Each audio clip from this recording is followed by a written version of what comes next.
welcome back. Welcome back. We are back here with Pastor Mike and Pastor D. I don't know what episode we're on now, but because we've been just having so much fun. Thank you to those who've been chiming into our podcast. Please don't forget to go like, subscribe, and share Pastor Mike with Pastor D. Today's episode is another good one, y'all. Today we're going to talk about effective community leaders. Yep. I know that's a word you don't hear often or you don't see much, but having effective community leaders is a must in our community. So you have to make sure you stay locked into this episode because it's going to be really good. So as always, you have me, Pastor D, and on the side today, I do have my co-host Mika G here, but she's on the sidelines today, but you'll probably hear from her in a minute. But the real big deal for today, the real big deal is, and I'm so excited, y'all, is to have my brother and my friend, Pastor Karl Wilkins here. Well, Pastor Mike to him. Well, look, first of all, man, I want to say thank you so much for this opportunity, man, to be here. Second of all is, man, I'm extremely proud of you. I would have never thought in a million years that I would be sitting on a stage wherein you were hosting a podcast. It's crazy, man. It is phenomenal, though. Yeah, I didn't think I'll be on here either, but my team, my church family, they pushed me, and I finally gave in, and I'm having a ball, man. I'm having a ball with it. So do me a favor, Karl. So I know you. Some of my church family knows you. My family really knows you. Tell the people out there who pastor, doctor, archbishop, chief apostle, community extraordinaire, Karl Wilkins. Who is Karl Wilkins? Wow. Man, as simple as that question should be able to answer, man, I am constantly rediscovering myself. But Karl Wilkins is a guy who was actually born and raised in the city of Suffolk, been a barber for 32 years, basically been doing community my entire life. I am the senior site pastor at the Mount at Suffolk. Also, I'm the barber instructor at Assey Norcom High School, and I serve, students from Churchland High School and Manor High School, 27 students in my class, and right now getting the privilege of being able to pour back into the next generation of barbers, and doing that, it gives me the opportunity to tap into some community outreach moments and be more instrumental in the position that I serve, man. So I am constantly evolving, understanding who I am as a person, who I am in the kingdom. Yeah. And it's been good. It's been good, man. It's been good. Wow. So Pastor Karl. So tell me something. You married? Yes. Oh, I want to make sure because yes. This podcast is going nationwide. I don't know nobody hit me up talking about I need his number. I need to be in the DM, what do they call it, DMs and inbox. What do they call it? I don't know what. I don't want to be in there. So you married? Yeah. Oh, absolutely. I am glad that you said that. I am married to an amazing wife. In fact, I credit her for me being where I am today because had she not been in my life, there is no telling where I would be. She has been an amazing gift to me, and it's because of her that gives me the ability to serve in the capacity that I do. And Listen that is to that. Jessica Wilkins, baby. You at home? Hello, hey, love you, girl. But yes, really excited about that. That's what's up. I make sure I mention that, man. I was joking about the piece of being DM, but in order for us to be really effective, I really believe God gave us a help meet. And they're designed to help us meet whatever God has placed inside of us. So it's important for those of us who are pastors or preachers or whatever to know we cannot do this thing alone. Yeah, we may be in the camera, we may be in the spotlight, but we cannot do this alone. So glad to hear you shout out Jessica on that one. And you got any churn? Oh, how much churn you got? Make sure y'all are seated on this. Yeah, I got 8 churn. I got 8 churn. 8 churn. Ranging from what age to what? Ranging from, I got a 7-year-old, I got a 16-year-old, I got a 25, 26, 27, 28, 29, 30. I have 8 children. Wow. 8 children. Yeah, all are grown except for 2, but it's been wow. Man, so go back to your intro. You mentioned something about that you've been a barber for 32 years, and now you're in a high school. You said you're in a high school. Yes, sir. Yep. How did you get into a high school to teach barber? I mean, I know you have firefighters in school, you have nursing in school, you have carpentry and all that, but I've never heard, and just me, I'm from a little Elizabeth City. I never heard where they've made a way for barber to be in high school. It is funny how that happened. It is funny how that happened. I had been cutting hair for 32 years, and I knew that my season or my time for cutting hair was coming to an end. I just didn't know how to exit it. So hold on a minute. So you don't cut in the barbershop anymore? I no longer cut in the barbershop. Okay. I no longer cut in the barbershop. Didn't know that when the pandemic came, that my career was transitioning. Now, during that time, I was praying, asking God, at what point do I leave the barbershop? Okay, okay. And I was starting to ask him, look, I need you to send me a sign. Uh-huh. And this was my prayer. My prayer was, God, I'll know when it's time for me to go. It's when somebody come in here and rob me. And the Holy Spirit says, so I got to send somebody in here to rob you in order for you to leave the barbershop. And I said, no, you don't have to do that. And somebody who was working for the city of Portsmouth mentioned my name. And out of that, they reached out to me and asked me if I would be interested in being the barber instructor for the city of Portsmouth. Now, I was intimidated by that because, again, you know, I have been a community servant, and I wasn't too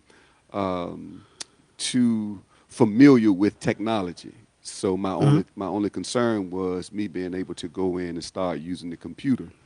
But you know, I had my sister and my wife, you know, to come aside and give me some training and some practice, and I was able to apply for the position, and they called me. That's crazy. So now the person who called you from Portsmouth, I want you to call the name out, but how did they know who Karl Wilkins was? They were one of my clients. Clients is in barber clients. Yep, one of my clients. Yep, they're actually from Elizabeth City. They would travel from Elizabeth City. Hold on. To get a haircut, and that person got hired for the city of Portsmouth. Are you serious? Yes, and he mentioned my name to the powers that be, and it just happened. And it goes to show about the power of relationships. City. You never know who God will use or how your name will circulate in rooms and spaces. You just open up something. Your name. How do you keep Pastor Karl, the name, in a positive limelight in your community? Because it's challenging enough, you know what I mean? Because there's so many stereotypes of the black male, the black preacher, all this other stuff. How do you do that? For me, it's about protecting my reputation, because your name is everything. The way you walk, the way you carry yourself, your integrity, the way you behave, everything about you. Your name is who you are, and it takes a lot of work to build up a creditable name. Yeah, for sure. And there's no difference with when you get married. You know, you're giving your name, you know, to your spouse, and it's an honor, you know, to share that name. You know, so, y'all see why this is my brother. And it's work. It's work. It is. And I think that I can't remember it now because I'm not a Bible scholar like you, but there's a scripture in Proverbs that says that your name precedes you. So your name goes before you. Sure. So your name can help you get into rooms. Sure. And your name could help you stay out of those rooms. Sure.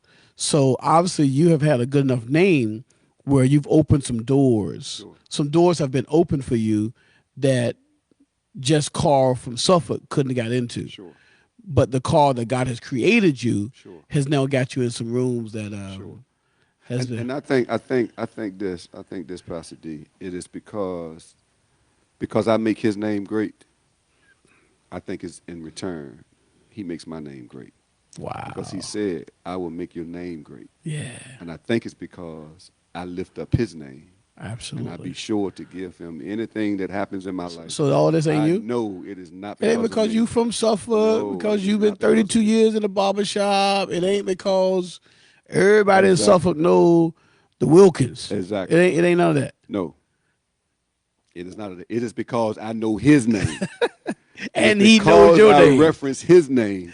he referenced my name. If I echo his name out in the land, he'll echo my name out in rooms. I love it. I love it. I love it. So I know you do a lot, man. I watch you on social media, and you do a lot, man, in the community of Suffolk. And not even in Suffolk. You mentioned in Portsmouth now. You're in Portsmouth. But I see you do some stuff in Chesapeake. And you just do a lot. How do you have the energy to do all of this for the community? I mean, because you just said you married, you got children, you have your school, you pastor a church in Suffolk. Where do you find the time to help the community? I think the best way I can sum this up, I don't know if you remember the Bible scripture when it talks about the disciples came to Jesus and was offering him something to eat. Mm-hmm. And Jesus made the statement, I have a different kind of food. Mm. So for me, the energy comes from doing the will of the Father. Anytime you're doing God's will, God will feed you and fuel you. Because I asked myself that question. There is no way that I can be a full-time husband, a full-time father, a full-time employee, a full-time pastor, living in a full-time body and not be drained to do this. Yeah. When I do community events, it is because I believe when you're operating in purpose, when you're doing what you are called to do, I believe God will fuel you to continue to do that. And it's almost impossible for a natural man to do that. Yeah. So when you are walking in what God has called you to do, I believe God will fuel you to do that because it's just overwhelming. It's too much. Yeah. And to be able to keep your sanity. Yeah. Again, being a full-time husband, being a full-time father, being a full-time employee, a full-time pastor, meeting with community leaders, and not get burnt out, that is only the grace and the power of God. Yeah. Now, if you're doing that and you have not been called to do that, you're going to be burnt out because God has not graced you to do that. So God has explained that to me. Because God has not graced you to do it. Yeah. Absolutely. That's good. That's real good, man. And people ask me the same thing. Man, how do you do it? And I really can't explain it other than what you just said. Mm-hmm.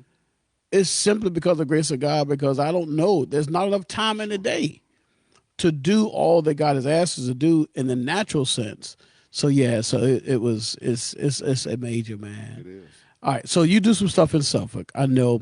So the last thing I seen you do, man, I saw this picture, I saw this video of you in front of this jet, and I'm like, yo, Pastor Karl done bought a jet. What in the world?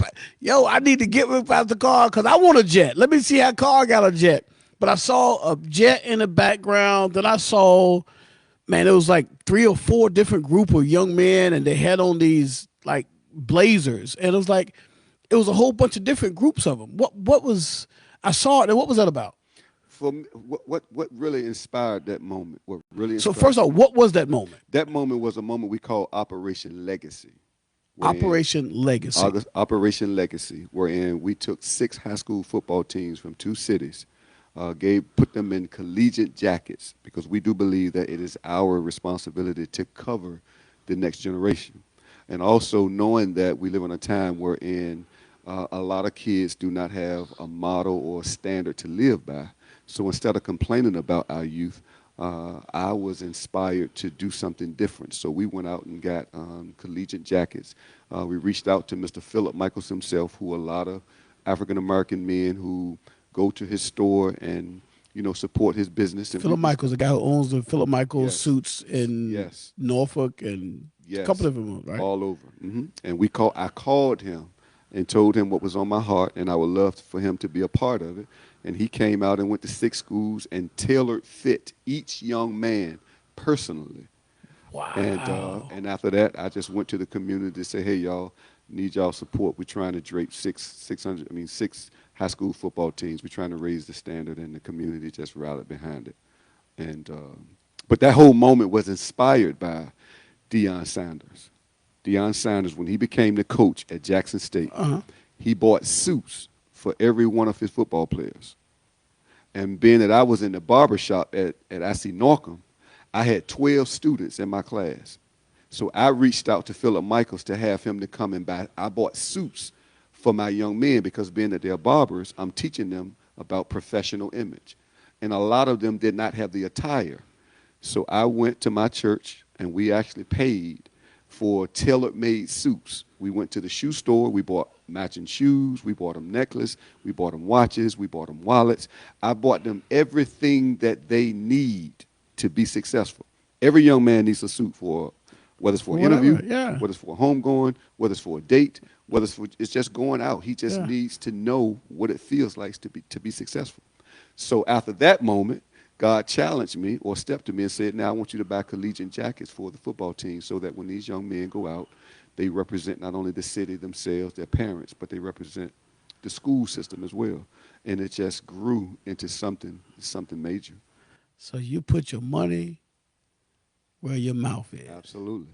So a lot of people talk about what we should do, what we could do, what needs to be done. And you just started with the 60s, so you started with 12? 12 barber students. And that's good. So you just met where you just did what you could do. Absolutely. Knowing there was a greater need. Absolutely. But you just started where you could start. Absolutely. And a sacrifice. I started with my own funding first. Because you can't ask other people to sow and give if you're not willing to do it. They need to see you do it first. Do y'all hear that? Tell your pastor, your mayor, your city council person, whoever it is in your community that's complaining, or even not even those leaders, somebody in your community who's complaining, tell them, put the money where the mouth is. And would you say you did what? I began to fund it myself. He funded it himself. So sometimes we gotta take something and invest. Absolutely. We have to invest in something in order to see a harvest. Absolutely. There has to be an investment. Absolutely. It's funny you should say that, Pastor D, because in church, there's multiple language that we use. We use members. Now that the Mount use partners, and I believe we're in another season now wherein God is not looking for members. He's not looking for partners. I believe God is looking for investors, people who are willing to invest. And any time that you invest into what God is doing, you can always you can always expect a return on your investment. All right. Now, I'm just letting you know right now that if you happen to watch our live one Sunday and you hear that, Sure. I may not give you credit for it, but know it came from you. Sure. Because I'm gonna use that one. God is looking for investors. He is looking for it. So, and I might use it real soon because my next I'll say it. My next sermon series is really going to be on enjoying the harvest. Enjoying the harvest. Enjoying the harvest. Enjoying the harvest. Yeah. And that would be a good series. Enjoying the harvest. Yes. And you're doing that right now. What you're pointing to these young men into the community, you can sit back and not pat Karl on the back, but you can sit back and really look at the impact you're actually having on your community, the one that you care about, the one that you live in, the one that you work in, the one that you go to the grocery store in, that a lot of people don't see. Like, yeah, maybe you don't have children on the street, but this is still your community. Sure. That's where you get your gas from the gas station where they did a shooting at the other day. Absolutely. That's your community. Absolutely. You know what I mean? So yeah, that's really good, man. Absolutely. Man. And I think and I learned this from Robert Cooper, that there was a difference between impact and imprint. And I think a lot of people make an imprint, meaning they'll do something like feed the homeless, or they'll do one or two kind acts of community service to make an imprint. But an imprint has the ability to leave you after a while. If you take your fingernails and embed it in your skin, it'll leave an imprint. But within the next few hours, it's gone. But an impact, it's gonna be has a lasting effect. A lasting effect. So yeah, man. I think that's something that we got to start looking at. Am I leaving an imprint, or am I leaving an impact? But again, it's based off of your ability to invest, how much you're willing to invest. Because Jesus Christ was the greatest investor. Right. He died on the cross. Right. He invested himself. Right. And we are the return of his investment. Man, Every that's good. believer. Man, you just dropped some heavy stuff on me, Karl.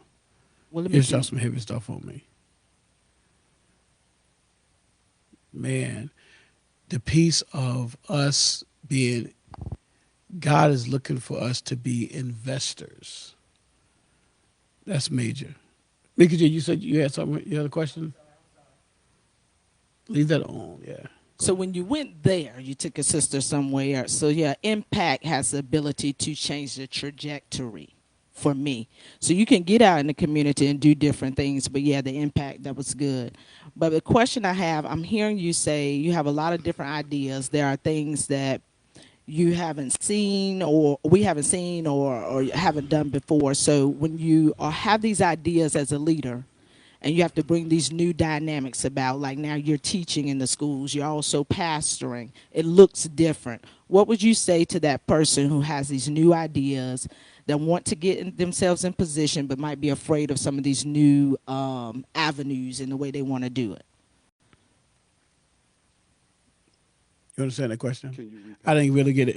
That was long. That was a lot. Okay, So shorten sort that of- question up real quick. Shorten the question up. So a little bit. leadership has to look different. The way that we reach people, it has to look different now. We are in a new dimension. As you said, like we're not partners anymore, we're investors.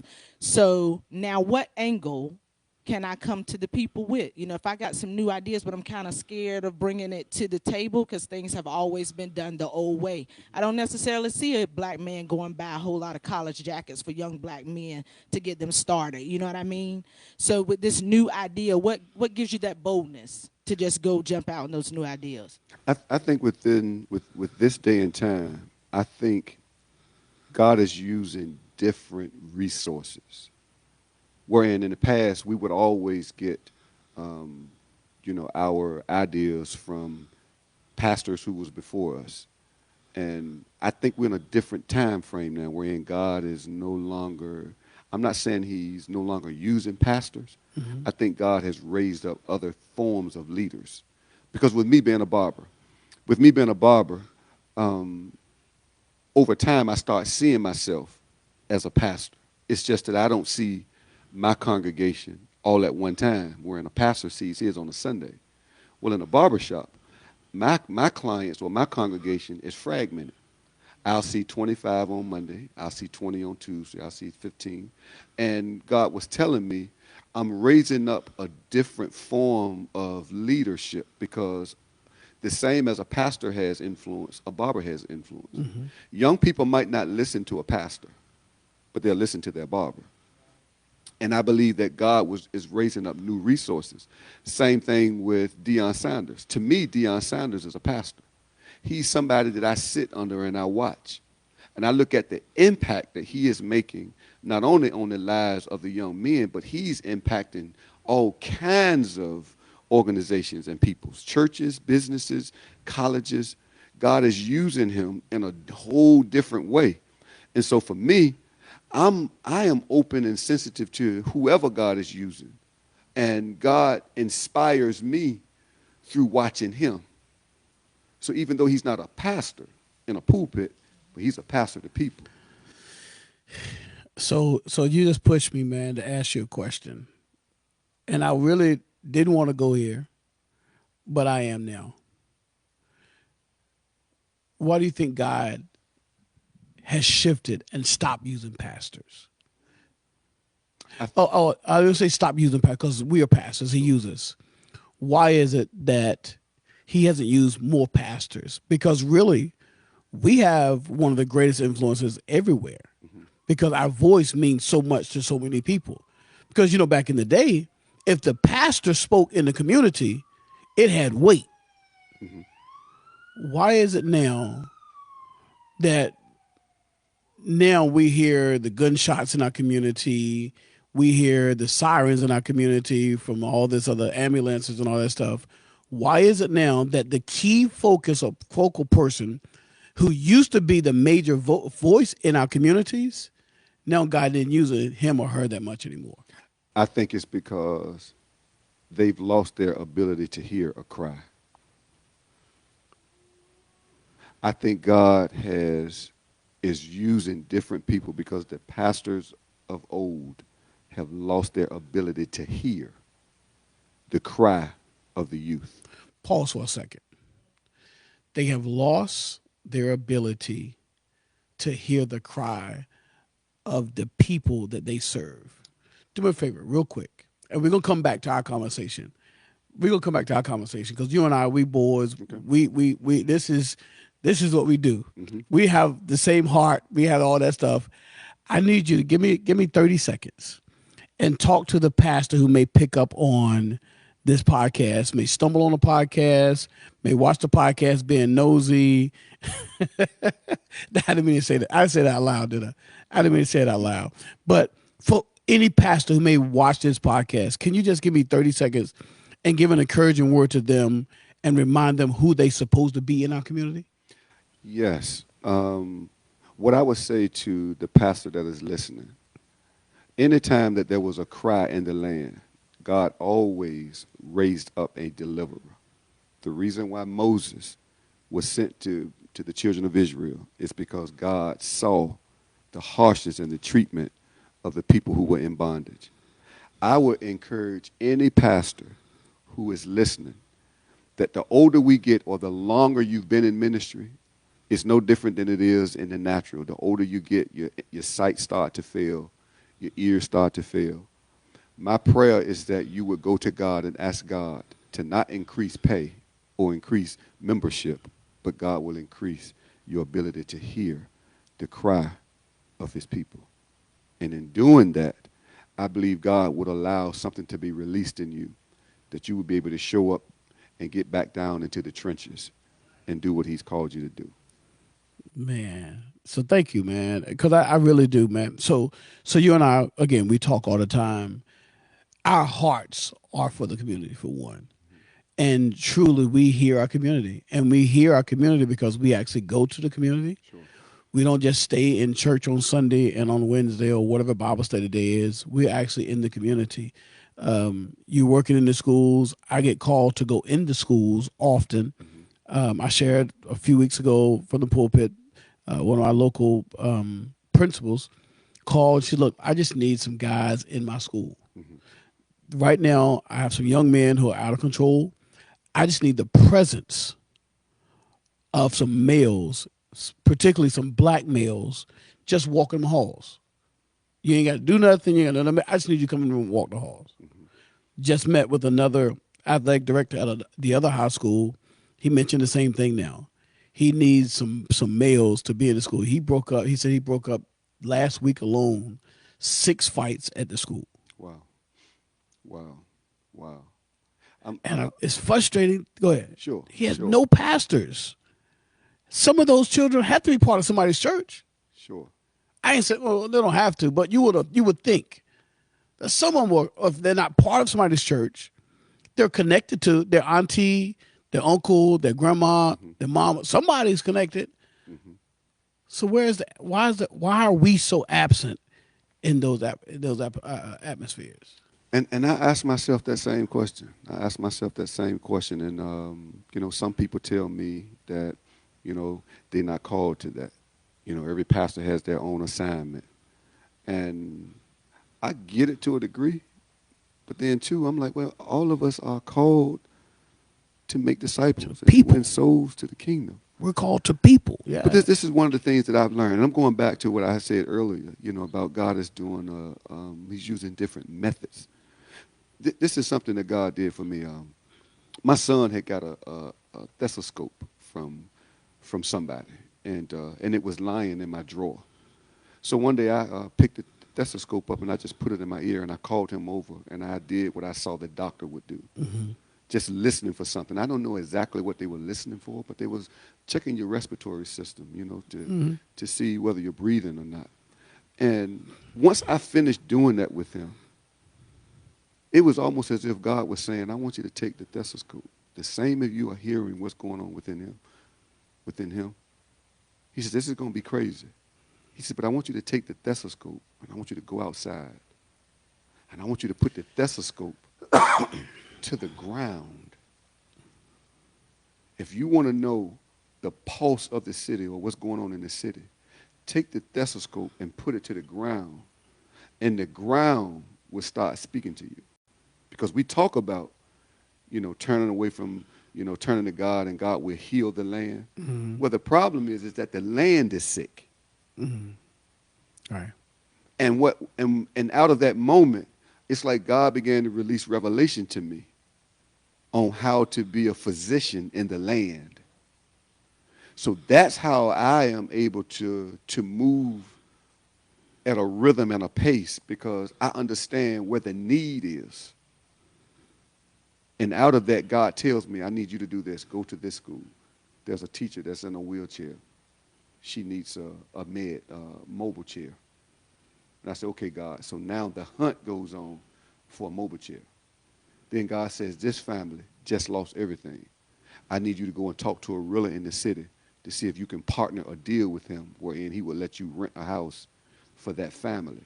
I need you to go to your family members, your church members, and say, y'all got furniture stored in storages.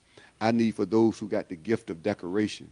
And what you do is you begin to call everybody. You begin to call furniture. You begin to call decorators. You begin to send them to one set location. And the family that is in need have no idea that God is moving on their behalf. But he's healing not only the land, but he's healing the family. And he's reintroducing himself to a family that may not know him. That's what I'm talking about. And when other pastors start seeing God use somebody different, it's like God raises up another leader to say, hey, old way of doing things is done. Yeah. I need for you to look, I'm doing a new thing. But what pastors do is they start hating on other pastors. Mm-hmm. He ain't doing it right. His doctrine ain't good. You know, his vocabulary ain't good. He's not educated. They start destroying what God is building up and raising up. But again, that pastor is able to make impact. Wow. So two things I heard in there. One is when I was talking about the leaders or the pastors of the community who aren't doing it, I heard you say that sometimes they say they're not called to it. What I just heard you say was you don't have to do the work. You tap into the resources that are out there and let the resources that God provides do the work. Let that do the work.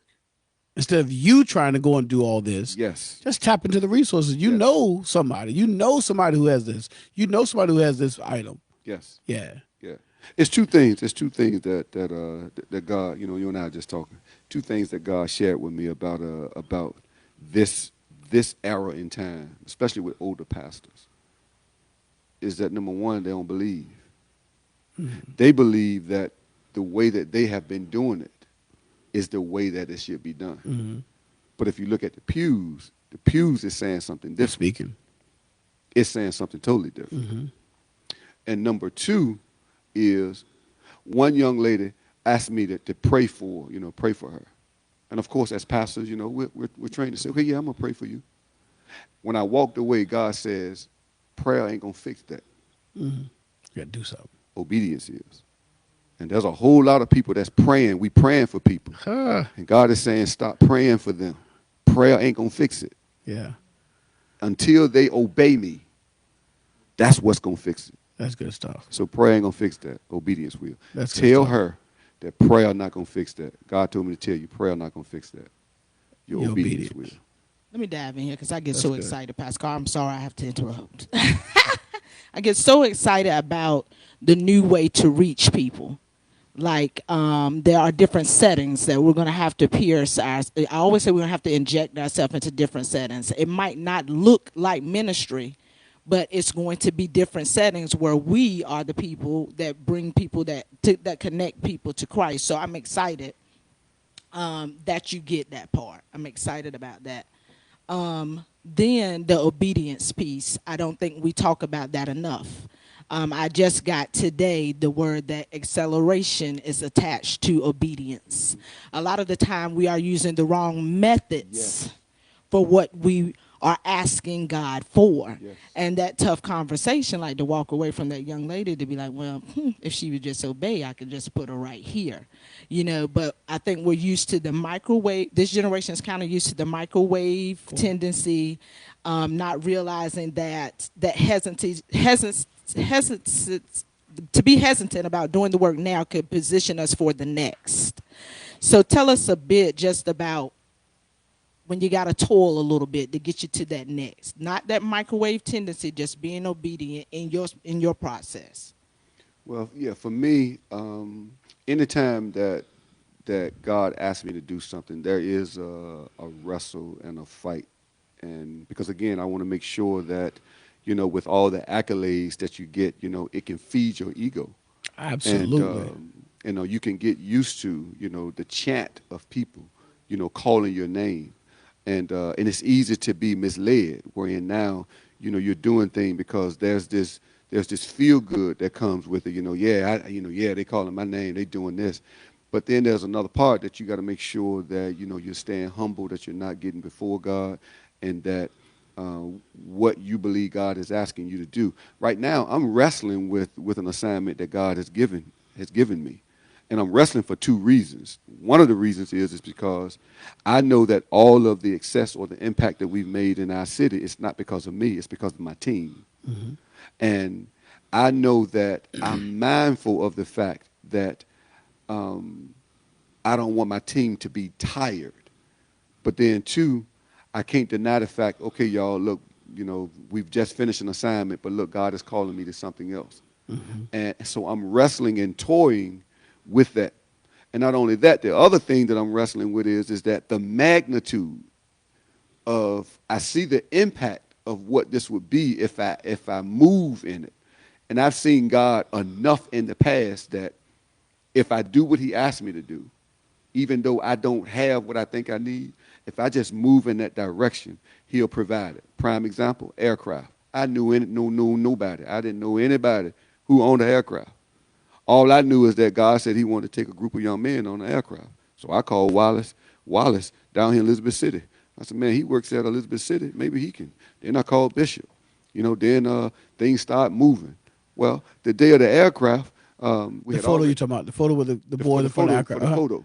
In front of your jet. Photo jet, yeah. The one your jet. That yeah. was you. Yeah, my jet. Call it that. Yeah. That's what, And, speak those things that are not as though they were. Absolutely. And I'm going to say this real quick. But the day that we was supposed to do the jet photo shoot, the guy called me and told me that we were not going to be able to do it. Now, all these pieces have been set in place. Charter buses purchased. The boys are excited. All of these pieces, the dignitary is going to be there. And the day before, the guy calls me and tells me we're not going to be able to do it because my father-in-law got sick. Well, Oh, wow. I flopped. And I didn't know exactly what to do. Something tells me go to the airport on 58. I said, well, I already went there. They told me no. But I did what was told. When I went there, obedience. When I went there, the guy told me, said, we can't help you. He said, because the aircrafts we don't own. Yeah. He said, but look, go over there. See that building right there? They rent out helicopters. I could have said, no, I don't need no helicopter. But I followed the directions of what I was told. When I went over to the helicopter door, the door was locked, Pastor D. On my way back to the car, I said, man, I got to call these people and tell them we ain't going to be able to do it. There was a little man shorter than you standing in the doorway. I almost missed him. I said, hey, sir. I said, you ain't going to believe this. I said, my dreams just flew away. We're supposed to have a jet photo shoot tomorrow at the airport. And as I'm talking to him, everything that I'm saying is connecting to him. He says, really? He says, I own an aircraft at that very same airport that you were supposed to be at tomorrow. Oh, wow. He says, I'll do the aircraft. So we was able to go, and the next day that we went, in the end, he says, I did my research upon you. I studied your name, found out who you were. He says, I want to introduce myself. Told me what his name was. He says, that aircraft you own right there belongs to Michael Jordan. Wow. You will toil over what it is that God is asking you to do. One, because what he's asking you to do has never been done before. Wow. He's looking for people who's willing to step out into a comfort zone that will make you look, it'll make you look like you crazy. But God says, I confound the foolish things. I take the foolish things To confound the wise. to confound the wise. Bro, you are helping me. You are helping me today, and we talk often. Obviously, y'all don't know that, but Pastor Karl and I, we talk often, and you're helping me today because, and I want to be careful about getting emotional, because somebody just said that similar thing to me the other day because it gets frustrating. This work we do gets very frustrating, and you do it, and you know God told you to do it, but then you run into those doors that get shut in your face, and then you get the pastor around the corner who won't support you, who won't help you. And like, all I want you to do is just be there with me. I won't spend no money. I just want you to be there with me. We're just doing this thing now we have called the Den, where in our city right now, our young people are just they need guidance. And there's no really, the city hadn't done much for that yet. They're working on some things, hadn't done it. So we decided to do the Den. The Den is a special moment where we allow middle and high school age children to come and just sit down like our house. Back in the day, the Den was a space we went to and we just chilled. In the house, you had a den, space called a den. Sure. We just chilled, talked, had conversation. So we're trying to have a setting just for our middle and high school age children to come, because that's who are in the streets right now doing some stuff that shouldn't be doing. And I look and I'm like, where are all our church, where are the pastors sending their children? I'm not expecting them to come because they may not be called. I got it. You may not be called to that. But why can't you send your children? Why can't you help push this assignment? Although it's not yours, why can't you help push it for somebody else? And it gets frustrating. It gets frustrating. But you just help me understanding that, yeah, it's when you're doing the work, yeah, it gets lonely. It does. Although you see the impact you're doing, and then you still got to remind yourself, stay humble, all that good stuff. But it gets lonely and it gets frustrating when you're doing the work and you don't get the support that you think you should get. That's good. Yep. And I've that has been my complaint, with God at some point, as far as why other churches, don't get involved, why other churches don't, get aboard, and I think for me, having a real talk with God, God says, so if they don't get involved, am I not enough? If God be for you, He's more than the world against you. See, God can come in here and God can just come in here and wreck me like that. Now, here's the thing. God could be, I got you. Here's my thing. God could be for us, but my thing is He with us? Yeah. You know what I mean? But His word says, I'll never leave you nor forsake you. He would never leave us for forsaken. So He's always with us. He's always with us. And just because He's with us, Yeah. it doesn't necessarily mean I'm for you. Right. Here's my case in point. God is always with me. Yeah. But if I'm talking to another girl on the side, God is saying, I'm with you, Karl. But ain't for that. For you. Ain't for that nonsense. Yeah, you on your own with that. Man, Karl. Yeah. So you've done a lot in the community. Just give me a few things. This is not for Karl to boast about Karl. This is a moment for Karl to boast about who God is and what He has done and what He's capable of doing, so that somebody in the community can hear what God is doing in Suffolk through and by way of Pastor Karl, so they can get the motivation to just start. Well, So give me. I know you just did the thing with the jet with those kids. Give me some more things that you've done in the community. So my idea here's my idea with this. My idea with this is hopefully you'll say something that will spark somebody in the neighboring city to do something, even if they copy what you did. At least it will spark them to try it in their city. So give me some things that you've done. A couple of things that I've done that I thought was very instrumental to to our fellowship is, number one, we had a camp night. Camp night was we went to a football team and asked if they could spend the night, all night on the football field. Every young man desired to go to the NFL. So what we wanted to do was, and again, I wanted to tie scripture into it, the same as God, took a rib out of man was made from the dust of the ground. What I wanted to do was I wanted to be able to allow the boys to go back to the ground from which they came by spending the night on the football field. Now, we know that God took something out of Adam when He formed man. I believe that night God was going to put something in the boys because they had returned back. So they spent the whole entire night on the football field. We reached out to the National Guard, asked the National Guard if they would come out and do some team building exercises with them. We reached out to men who had been incarcerated, if they would come out and talk to them about their journey. We had this law enforcement to come out. We had different people coming out. We had a big movie screen put on the football field for the boys to watch a movie, and afterwards we dialogued about it.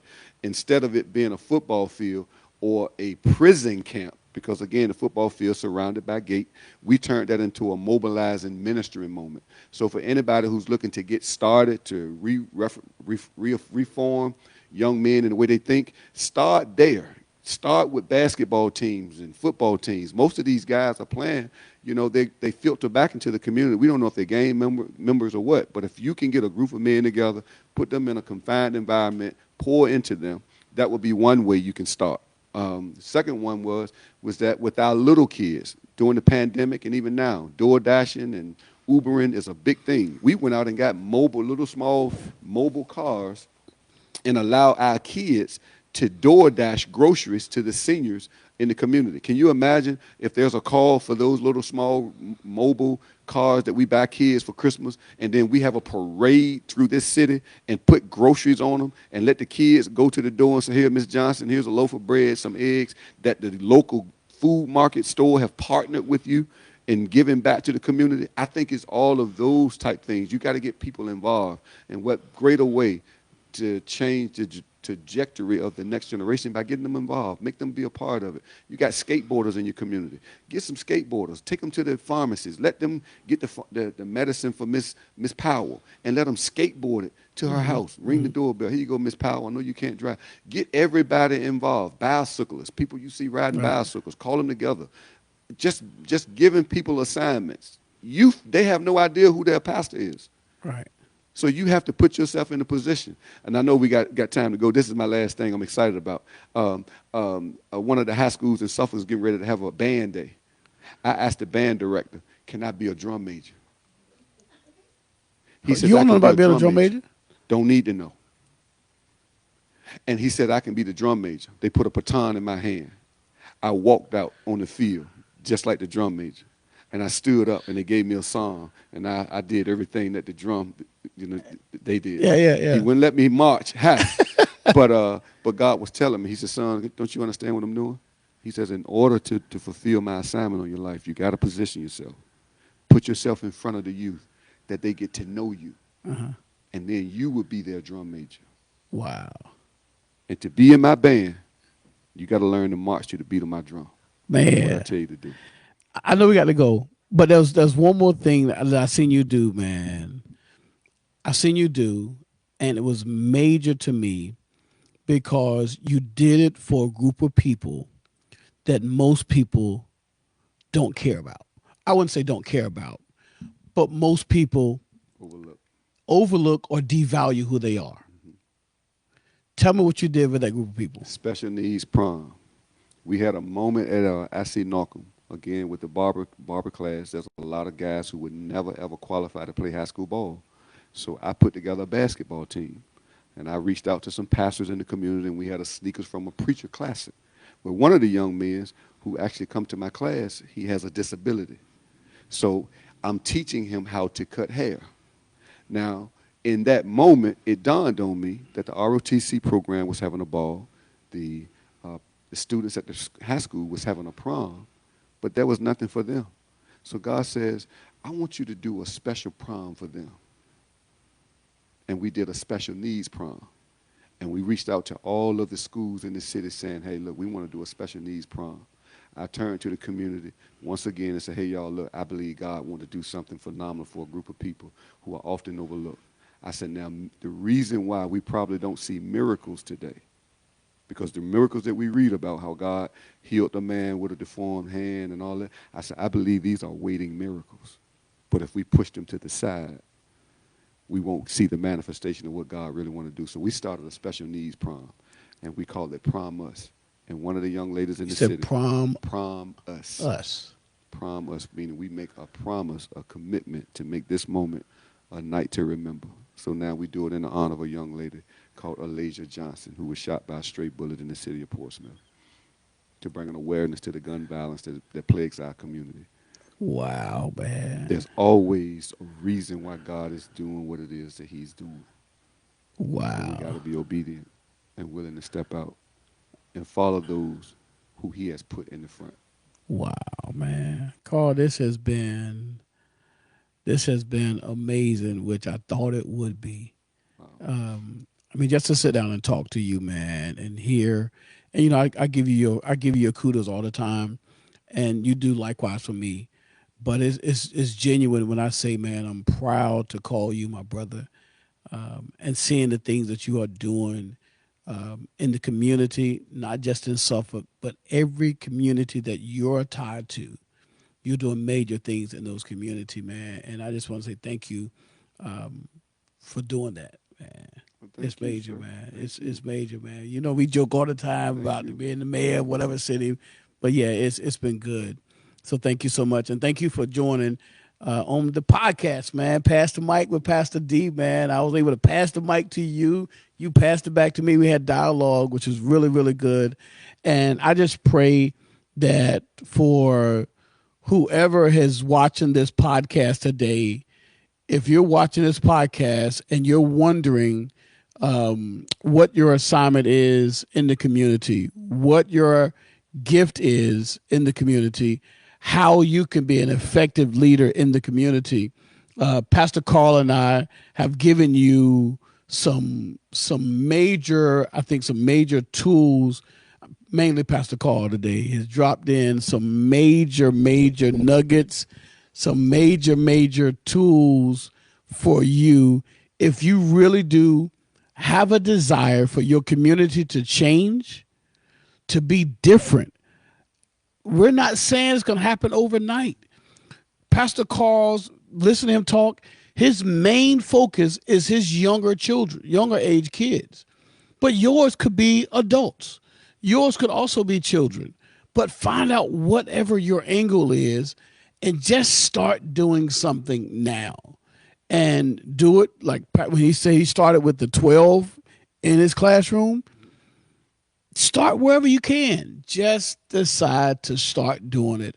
And, man, motivate somebody else, encourage somebody else to be an effective community leader. Thank y'all so much again for chiming in to Pastor Mike with Pastor D. And my special host today was Pastor Karl Wilkins. Thank you, brother, for coming in with us, man. It has been really, really good. I hope y'all enjoyed Karl. We're probably going to come back and we're probably going to bring Karl. You willing to come back, man? Absolutely. Okay. We probably going to, because I wanted to keep going, but we got our little set time thing. But we're probably going to get you back in and finish up this conversation. Mika G has been off camera. She's been jumping in, helping us with the conversation. So she has not left us. She's still part of the podcast. Thank you so much for everybody who's watched. Please don't forget, like, subscribe, share, comment, call your mama, call your sister, call your brother. Tell them, look, yo, Pastor Mike with Pastor D is dope and you got to watch it. So thank y'all again. Peace.